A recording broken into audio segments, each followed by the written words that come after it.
मी दादा वहिनीकडे जायचं म्हणते. त्यांना जर माझं म्हणणं पटलं ना तर त्या समीरला नक्की समजावतील. मला प्रयत्न करून बघायलाच हवा. आजच जायचं म्हणते. ठीक आहे, पण मग एकटी नको ना जाऊस. मी किटीला. किटी? अगं मी तिला सांगितलंय. खरं सांगतो मीरा, आपण बऱ्याच दिवसात दोघं कुठे गेलो नाही आहोत का? फ्रिक आउट, धमाल करू. आणि ह्यावेळेला जीन्स घाला.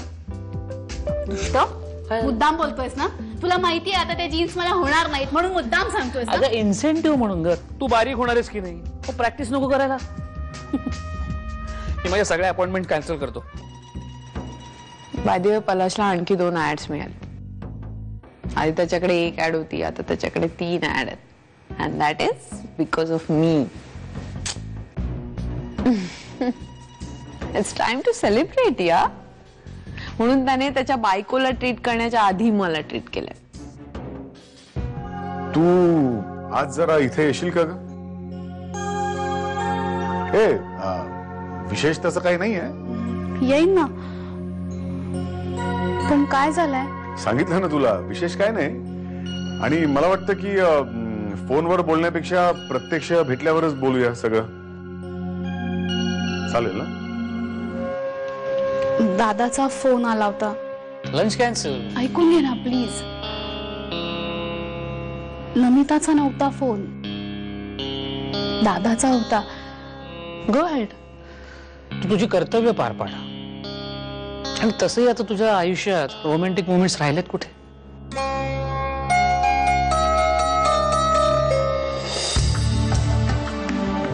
मी दादाकडे आज घरात अजिबात येणार नाही, माहिती आहे तुला? हो, तू मला सांगितलंयस फोनवर. माहितीये मला, मी तुला सांगितलंय. पण पुन्हा एकदा सांगतेय. याचं कारण जेव्हा केव्हा गाडी थांबेल ना तेव्हा तडक उतरून आत जायचं. उगाच तुझ्या चेहऱ्यावर 12 वाजवून थांबायचे नाही.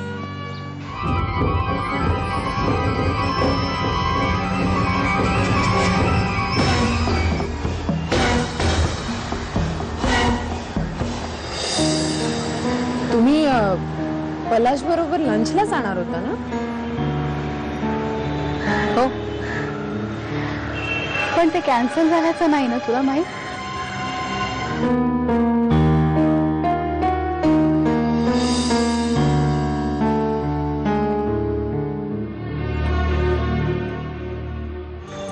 एवढी अपसेट का दिसतेस तू?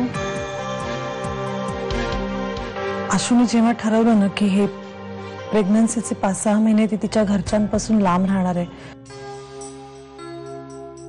तेव्हा तिने असा डिसिजन घेतला की घरच्यांना सांगायचं की बँगलोरला नवीन जॉब लागलाय, मी तिथे जाते.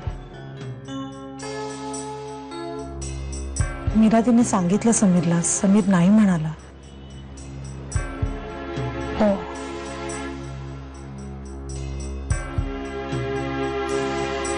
मग आता ती दादा वहिनींकडे गेली.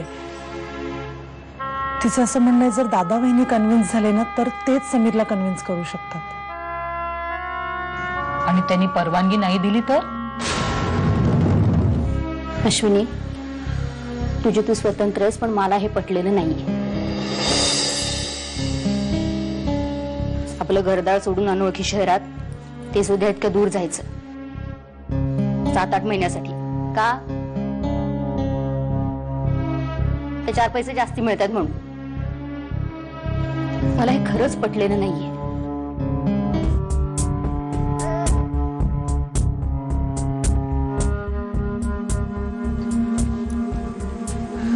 आशू, अगं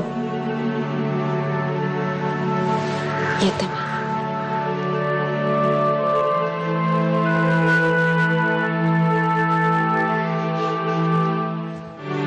काही नाही, ती नमिता प्रधान आहे ना, तिचे सगळे कारभार येते. पैशाच्या दरावर नाचवतेल आणि हे पात्र आपलं नाचतंय तसं. मी जातेच त्या नमिता प्रधानकडे आणि विचारते तिला काय चाललंय, काय तिचं हे.